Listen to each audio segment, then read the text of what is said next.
There are two things that people love in Morocco: football and fishing.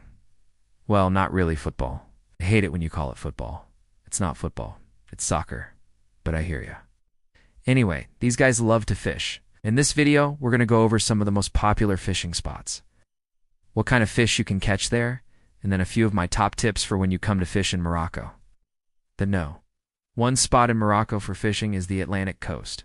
This is where all the tourists come to do deep-sea fishing. Because you can catch bluefin tuna, swordfish, white tuna, yellowfin tuna, Atlantic bonito, marlin, shark, and barracuda. These are mostly found off the coast of Sofi, El Jadida, Essaouira, and Agadir. Now, the best time to be fishing here is from May to October. That is peak season, when all the big boys come out to play. If you want to fish for something else, though, like sea bass or sea bream, then you can go to the coastal towns. But if you want the big game, head down south. This brings me on to my next point. The further south you go in Morocco, the warmer the water gets, and therefore the more tropical fish you will find. In the north, you can find sea bass, sea bream, John Dory, and even sardines. Head all the way down to Dakhla, and you can find parrotfish, angelfish, surgeonfish, triggerfish, and many, many more. Also, if you head to the small island just off the coast called the Canary Islands, you can find some really big game fish, like sailfish, spearfish, and even blue marlin. As for the fishing techniques used in Morocco, well, it depends on what you're trying to catch.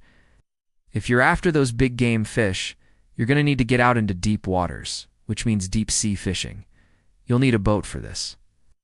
And the main techniques you'll use are trolling, which means dragging your bait behind the boat as you move along. Then casting, which is throwing your line out into the ocean and then reeling it back in. And finally, jigging, which involves lowering and then quickly raising your lure in order to attract the fish.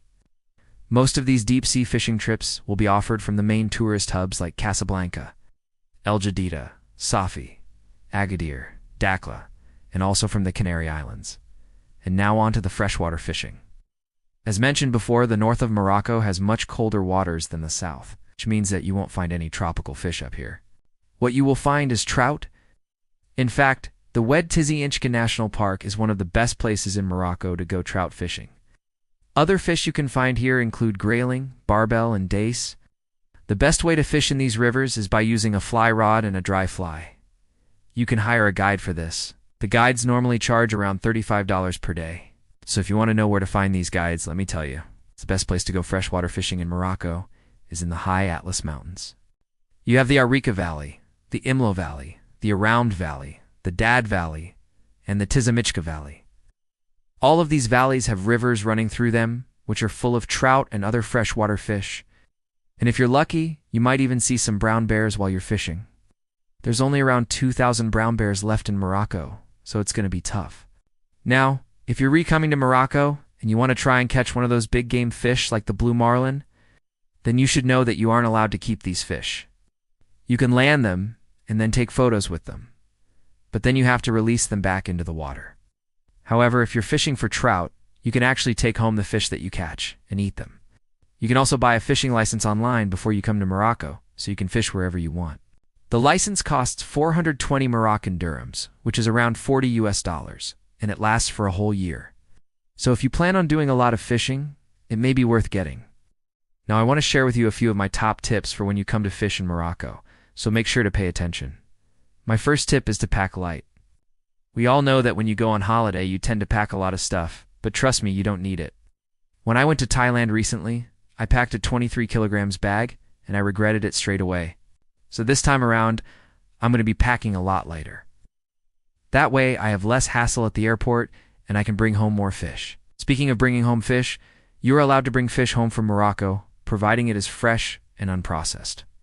And I recommend keeping the fish whole, cleaning it, and then freezing it so that it lasts longer.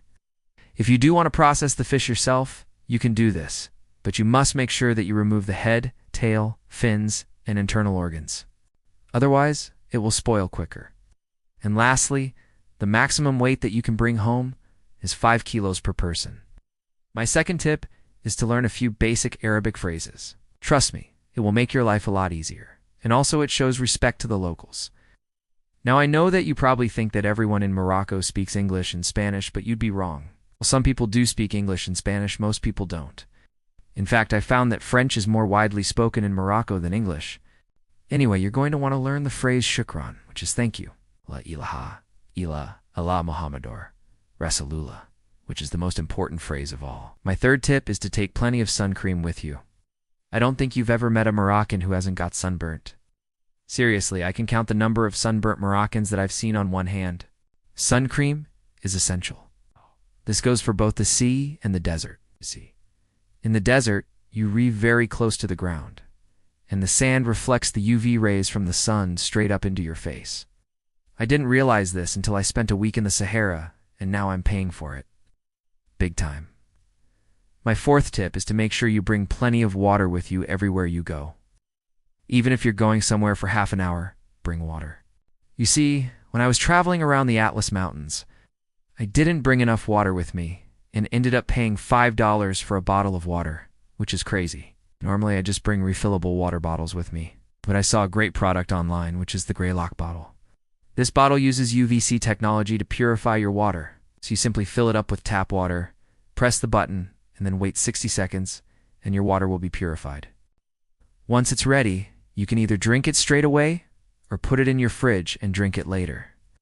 The Greylock bottle comes in 3 different sizes: 32 ounces, 48 ounces, and the Big Daddy, the 64-ounce bottle. Guess what? The biggest one actually fits in the door of a fridge.